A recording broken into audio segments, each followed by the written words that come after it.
What's good, everybody? Welcome back to the channel. Welcome back to another video, man. So today we're going to be reacting to the Americans that fought for Germany in World War II. So let's get right into this video, man. For free, available only for 30 days. The Americans that fought for Germany in World War II. But in my opinion, they smoked so much cigarettes in the war, them niggas should have got sponsored for it. If you really want to be 100. I'm black, so I gotta give my commentary the way I give my commentary. I'm sorry I can't speak proper for nobody. This is me, you feel me? But I feel like they should have been endorsed or something. They smoked more cigarettes than the USA did, like, put together. 1933 to 1945. Before he had declared war on the USA on December 11th, 1941, Hitler held the view that it was a decadent country plagued by racial problems and social inequalities. It is widely known that Hitler and his entourage were watching American movies, but for the German public they were banned for fear of spreading decadence. In the Führer's opinion, the Democrat Franklin D. Roosevelt... See, I hate that shit. It's all about that hypocrisy, boo. You know what I mean? It's like, yeah, I can rule over y'all. I got the power, so I can do what I want, but y'all gotta do what I tell y'all to do.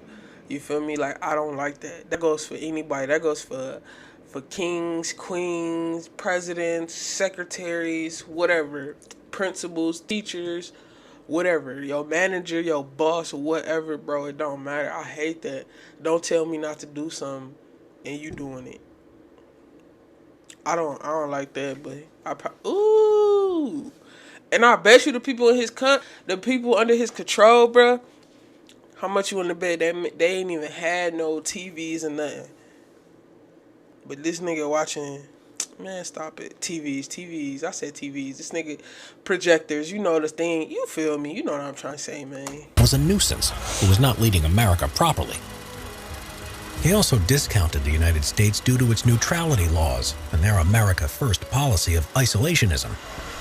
Though he believed that the final conflict for world hegemony would be fought between Nazi Germany and the USA, he underestimated his future enemy. So, with World War II rapidly approaching, he pleaded that the Volksdeutsch, people of German heritage outside the Reich, should return home to the fatherland and help defend it. Many German immigrants who came to America still bitterly remember the anti-German hysteria that swept across the United States towards the end of World War I. Many things associated with Germany were public pressure brought to an end most German-language newspapers, German-specific social and cultural activities, and the use of the German language in the service of the Lutheran and Reformed churches. In many places, even Beethoven was banned. In 1914, 24% of American high school students studied the German language. Later on, German language courses practically disappeared from schools. Streets, neighborhoods, suburbs, towns, foods, and breeds of dogs lost their German names. And I'm gonna keep saying it. I don't know why we didn't learn stuff like this in school, bro. I feel like this was very important. Obviously, World War II, leading up to World War II, things that were happening, you feel me? Even though we didn't live in these times, I felt like it was something important for us to learn. That's why when I react to, in a nutshell, you know, I don't know how to pronounce his name, but it starts with a K, and then in a nutshell, you know, it means, you know what I'm saying? Most of the stuff that he teach on his page, it's like, I never learned this in school type, you feel me? That's something you would think, but it's like they teach you to learn the map. Nigga, what the fuck I need to learn the map for, bruh? What do I need to know where every country is at specifically? Like, let me know. Stage, the sellers of sauerkraut were forced to give it the more American, patriotic name of Liberty Cabbage. Wow. Resentment started to grow among some German Americans about how they had been treated during this time, as they reflected on how the German language and culture was admired by many Americans before the outbreak of the First World War. There was a growing admiration of how Germany had eventually recovered after the war under the National Socialist German Workers' Party to become a new, dynamic, and reinvigorated nation. So German Americans once again became proud of their heritage, and through such organizations as the German-American Bund, reconnected with their German. But I really think people was serving Nazi under Hitler control just for the simple fact they was scared, bro. Trust and believe, none of these people really wanted to be. I ain't gonna say none of them. I'm gonna say most of them didn't want to be like basically what the Nazis believed in. They didn't want to do that. I promise you, they didn't want to do that. It was just like, okay, I'm scared. I don't have a choice. This is my side. You feel me? Trust and believe. It was a lot of young boys getting stripped from their homes. You feel me? Getting drafted. They didn't have a choice. Shit like that kind of pisses me off, bro. It's like they didn't have a choice. So it's like I have to go serve for my country, but it's like that nigga Hitler just watching everything. He watching these young kids die. Like this shit like this, man. Roots. But this also meant that these immigrants were being more and more exposed to a glamorized version of German National Socialism. This was due to the German government in the 1930s having established strong links with the German-American Bund, which had gained popularity, which in turn was becoming increasingly more fanatical and nationalistic in nature. So many felt it was their patriotic duty to return to Germany when it went to war with Britain in 1940.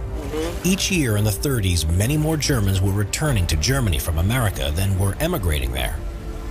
It was the reverse of the previous trend. Those that did were mostly absorbed into combat units and fought alongside their new fellow countrymen. George Nafziger wrote in his German Order of Battle that the Waffen-SS had... How does this fix anything, though? Like, would this shooting at one another, shooting at your peers, how does that solve anything? How does violence solve anything, bro? Like, they kept claiming it's going to be a World War III and all that. You know what I'm saying? Like, how does this solve anything? Shooting at one another is killing. It don't solve shit. Look at us now. 2020, the shittiest year we've ever seen in our lives. 5 U.S. Volksdeutsch, Americans of German descent. However, a lot of documentation regarding the immigration and repatriation of such soldiers did not survive the war. Such documents were kept in major cities that were bombed and are now lost in history. Therefore, the number of American Germans who went to fight for Germany during World War II is impossible to estimate. But some were put to specialist use as propaganda tools. Typical of this was Herbert Bergman, who was born in Minnesota to German immigrant parents. He had served in the U.S. State Department, and when the war broke out between Germany and the United States, he went to work as a broadcaster in Berlin for the German English-language radio station Der Bund, which claimed to be the voice of all free America, transmitting from somewhere in the Midwest, but in reality broadcast from Bremen, Germany. After the war, he was convicted of 13 acts of treason. His defense was that he had been insane at the time, and he had been bullied into doing the broadcast by the Gestapo. Nevertheless, he was sentenced to between 6 and 20 years in prison and died in federal custody in 1953. But by far the most notorious of these lost sons of the Reich was Martin James Monty, an American from Missouri whose mother was of German heritage. In 1942, he joined the United States Air Force and had qualified to fly the P-38 Lightning and P-39 Airacobra. Monty ended up being promoted to first lieutenant, but his loyalty seemed to always be to the new Germany. So when he ended up being stationed abroad to India in August 1944, he deserted. He managed to get a lift on a military cargo plane to Cairo, Egypt, then caught a follow-on flight to Tripoli, Libya. Afterward, he talked himself aboard a plane to the Allied-occupied Italian city of Naples. After a few days of maneuvering, he managed to requisition a Lockheed F-5E Lightning for a test flight. He stole this newly repaired American reconnaissance plane and defected to the Germans. The Luftwaffe quickly replaced the aircraft's U.S. markings and gave it a new call sign before sending it to Germany, where the repurposed plane served its new owners through to the war's end. At first, Monty was given work as a propaganda broadcaster in a propaganda unit called SS Standard-Kutteges, under a pseudonym Captain Martin Weithaupt. In his broadcasts, he tried to convince American combat troops that the USA should fight alongside Nazi Germany against the Soviet Union. However, after only a few speeches, his job was changed to writing propaganda leaflets that were distributed to Allied prisoners of war. Monty even... Bro, and stuff like this is always like, man, it's just men. Men make all these decisions. That's why we in the predicaments that we in right now.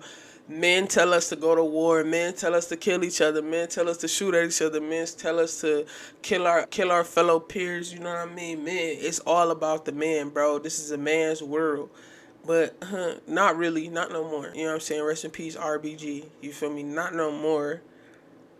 I mean, it kind of still is, but not really, because women has stepped to the plate a lot.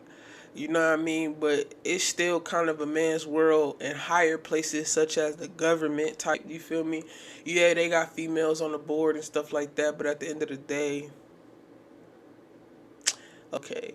So it's all about who got the biggest dick. Like, trust and believe, women are not about to sit there and, oh yeah, we gotta go, we can't. Basically, the wars, when wars start, bro, it's basically because both parties don't agree with each other. It's like, okay, you don't agree with me, I don't agree with you, let's go to war, let's fight, and we'll see who wins. Like, what does that solve, bro? It don't solve. It's all about who got the bigger dick. It's a pissing contest, I'm telling y'all. Men do not know what they be doing, bro. I promise you, if women were in charge, wars wouldn't even happen, bro. I'm pretty sure this world would be honestly a better place. I know it for a fact. If women were in charge, this world would be a better place. Cause we starting a war because we didn't agree with each other. That's why the world's so effed up now. Like, cause we don't want to listen to each other's opinions. And most of the time y'all fighting, but y'all agreeing at the same time. How you agreeing with each other and fighting? Y'all, it happens, bro. I don't get it. Even became an Untersturmführer in the Waffen-SS and was ordered to fight in northern Italy in April 1945. Shortly after his arrival in early May, the American-born Waffen-SS officer in German uniform surrendered to the U.S. Fifth Army in Milan and tried to convince them that he was an escaped American POW. At first, Monty was court-martialed for being AWOL and for misappropriation of the F-5E Lightning. He was found guilty and sentenced to 15 years of hard labor. Wow. At that early stage, prosecutors did not know of his defection or his propaganda activities on behalf of Germany. In early February 1946, President Harry S. Truman commuted his sentence to time served, contingent on his reenlistment in the Air Force as a private. Monty did so and within 2 years had climbed to the rank of sergeant. Meanwhile, the Army intelligence officials poring over captured records in Germany uncovered evidence of his contribution to the Nazi war effort. On November 1, 1947, a Washington Post reporter broke the story. On January 26, 1948, minutes after the Army granted Monty an honorable discharge, the FBI arrested him. After psychiatrists deemed Monty fit to stand trial, a federal grand jury indicted him for 21 overt acts of treason. The minimum penalty was a 5-year prison term and a $10,000 fine. The maximum was death. Monty, during the trial, pleaded guilty. The judge imposed a prison sentence of 25 years and a fine of $10,000. Now, we will never know how many of those Americans with German heritage had responded to the call to return to the... I hate when they put fines in there. Nigga, you think I'm about to pay some fines and I'm getting 25 years to life? Do you think I care about fines? What else can you do? I'm in prison for the rest of my life, basically. And you talking about some $10,000 fines. Nigga, what? Y'all can keep them fines. Y'all ain't gonna never get it from me. Y'all ain't gonna never get it from me. But then again, y'all don't know they make money off y'all when y'all in prison. So, of course, they gonna build as many prisons as they can. They gonna make sure you stay in there. With COVID going on, I don't know. They trying to get a lot of people out. I know this is kind of off the subject, but still.